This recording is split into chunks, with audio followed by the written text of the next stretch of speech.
Attorney Rufil Fernandez Banyok. Attorney Rufil Fernandez Banyok. Straight to the point. O karon, ania ang inyong anchorman. Non inimposumos a liquid adversus veritatem sed pro veritate. Wa kitay mahimo aron sa pagpakigbatok sa kamatuoran, kundili aron sa pagdapig sa kamatuoran. Straight to the point. Luzon, Visayas ug Mindanao, Pilipinas, ug sa katawhan kutob sa mabutstong Sibya sa tibuok kalibutan via internet. Maimbuntag og kumusta live gikan sa Queen City of the South, Cebu City, Philippines. Welcome nining atong tulumanon ug inyong tulumanon. Straight to the point. Kini po niyo boss nga lagad sa kahanginan kasamang Rufil Fernandez Banyok. Mao pa makig-uban kaninyo nining laing adlaw sa atong pagpakigbisok. Adlaw karon mga kaigsunan nga Huwebes og pizza 12 na mga higala. Nining nga buwan karon mga kaigsunan sa Hunyo tuig 2025. Straight to the point. Og karon mga kaigalaan sa atong countdown di ada. 18 ka adlaw na lang mahigala sa dili pa ang June 30 nga magkanaog na mahigala sa Kapitolyo sa Gobernador Gwendolyn Garcia. Og 18 na lang pod ka adlaw nga mahuman na gyud sa hingpit ha ang 19 Congress mga kaigalaan. Ato lang ning agi katawa mahigala kay karong mga panahon na ning impeachment daghan na ng gawas nga mga bright.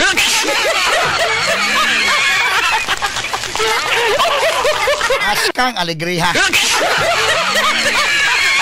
Pero sinuray kung imong sumadahon, doon na gyud mga kaigala ay anti-Duterte, doon na po yung pro-Duterte.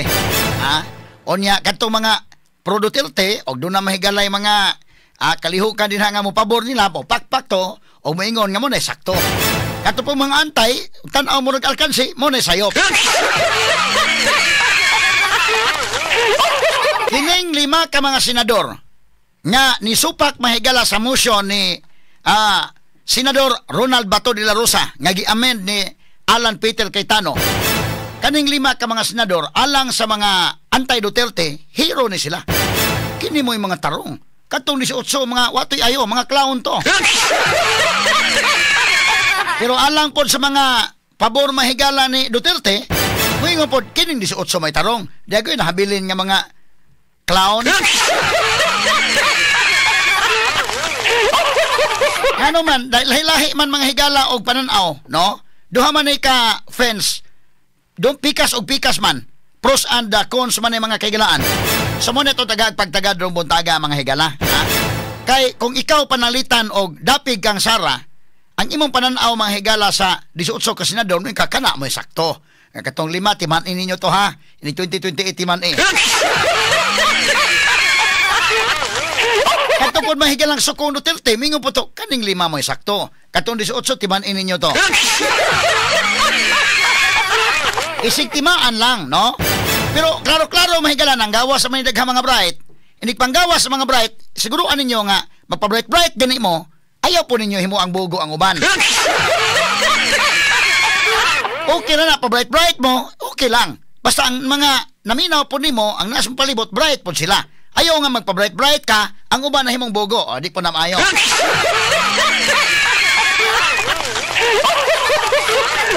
Karong buntaga, tagan, tanig pagtagan.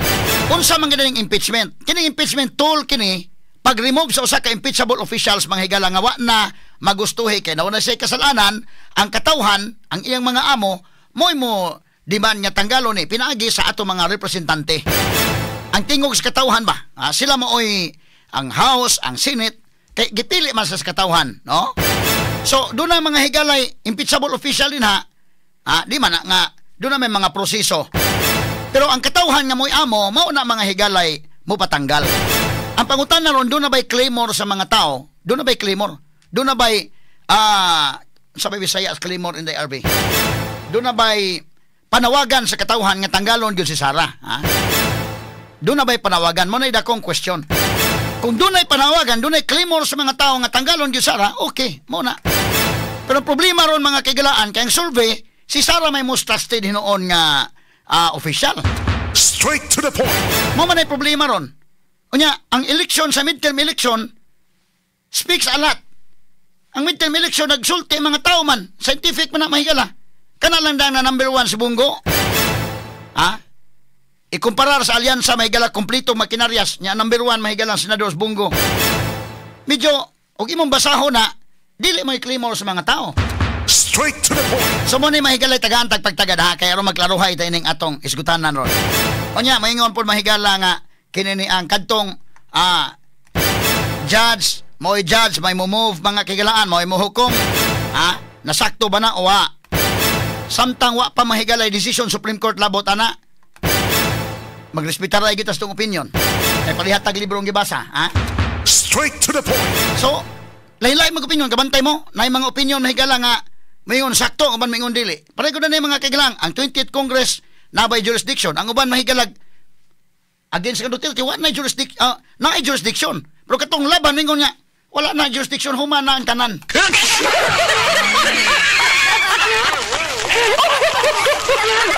Karong buntaga. Tagaan tanig pagtagad ng buntaga.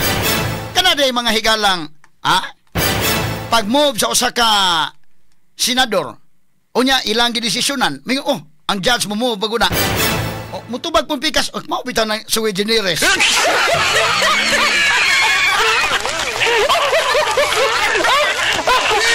Maubitaw ng dunay moto propio. Karohon tani ha. Unsa man anti-corruption or anti-Duterte or unsa ba? Kay doon na mga higalay kana lang ang pag-file og impeachment complaint sa rapati sa ba amig kayo. Kana permirong gi-file nga impeachment complaint December 2 pero wa na ma-action ni.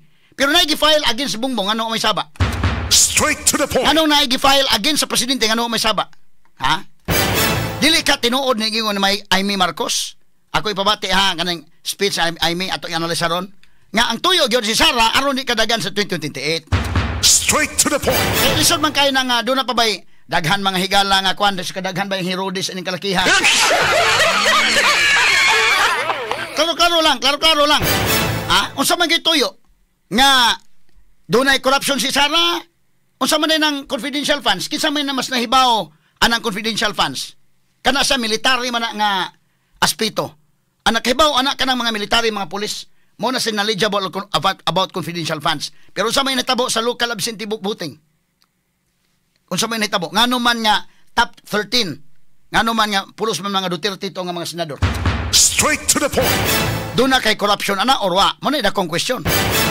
O may kag corruption ngano man hilo man lagi ang uban sa 90 billion mahigala nga PhilHealth. Nganong hilo man sa 6.3 trillion nga budget. Nganong hilo man sa uban, nganong targeted man kinsa may naay confidential funds. Nganong sa tanan nga dunay confidential funds sara ra man gyud ilang gitirahan. Straight to the point. Hadlock sila sa 2028. Matod bang Amy Marcos o man ba? 2028 man Straight to the atong point. klarohon ni karon ha para magklaruhay lang ta. Ato ni mga higalang hagpaton kay ang mga tao magud kasabot mga tao bisag pag-usaw pang technical mo na amo ni dito Senate na ayaw na. Ang katawhan tin-aw na sa mga tao. Ayaw himo ang bugo sa mga tao. Nakasabot sila mga sugid tig paminaw.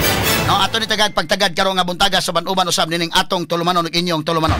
Straight to the point. Samtang sa pikas bahin regular holiday man ron no kay subay nis pagsaulog sa nasod sa ika-127 nga Independence Day. Straight to the Ato point. nga tagad pagtagad sab karon nga buntaga sa banuban mahigalan nining atong tulumanon ug inyong tulumanon.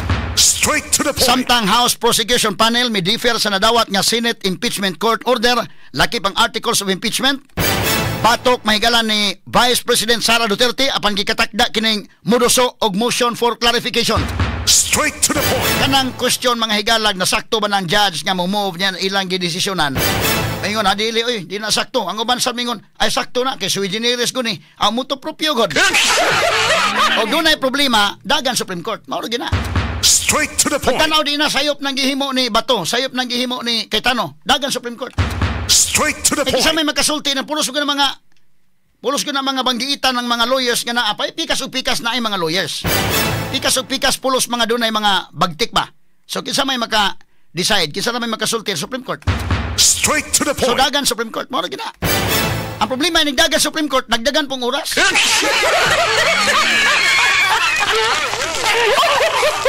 Ang ipagtagad rubutaga mahigala sa banuban usab nining atong tulumanon ug inyong tulumanon. Straight to the Samtang point. sa pikas bahin balaodnon paglugway sa termino sa mga elected barangay ug sangguniang kabataan officials sud sa unom ka termino o unom ka tuig mga higala giratify na sa ubos balay balauranan. Straight to the Samtang point. sa ato mga balita din sa ato, ang kampo ni Governor-elect Pambari 4 may padayag nga way klarong kooperasyon ang administrasyon mahigala ni outgoing Cebu Governor Gwendolyn Garcia alang sa nagkaduol na nga transition. Straight to the point. Pero dito sa city, klaro naman to sa city nga transition. Kunya sa latest po mahigalang report, si kanhi Cebu City Mayor Michael Rama, kanan nang hipos na, nanguha na sa mga butang sa iyang opisina, aron makapahimutang ang mga mupuli ni ini. Straight to the Ang point. hipos na si Mike. Kumusta Mas Gwen day nang hipos na Mas Gwen? Papagid mang hipos? Samtang si Archibald o si Raymond Garcia maayo na ang ilang transition, no? Ang transition team ni Raymond o ni Archibald okay na. Onya nagka-ramanuhay na sila, naghag pa sila mga kaigalaan, pero dos Kapitolyo wa pa gyud. Si Mike Rama nang hipos na, apa si Gwen wa pa. Bisan pag nag-election protest pa ka Governor Gwen, hinahinay na kadinhaog ka ng panghipos. Sama ba Mayor Mike Rama, no? Naghimo mag-petition, naman po protest Mayor Mike Rama, pero bisan pa man ana, mamutos na pod, bisan pag naakay mga protesta. So panundog na lang mo Mike, parihaman mo nga doon ay protesta, pero mapasabot nga di mamutos. Kaya naman, June 30 naman lang, Tam Jones naman lang. Straight to the Nga point. pagtagad mahigala kadto mga nangapildi, bisa pag moingon mo kisi-kisi mo nga limbungan mo na gitikasan na. Ala pagyaw-yaw lang mo din hakot sa inyo mahimo. Sa available nga remedy para ninyo, himuan ninyo pero di pod mahimog di mamutos. Kini uban pang mga iskutanan niyo mabati exclusive over DYHP RMN Cebu. 612 sa dial sa inyong mga radyo o sa 93.9 IFM. Serbisyo publiko gikan sa mong lugar. Sa kanunay DYHP #1.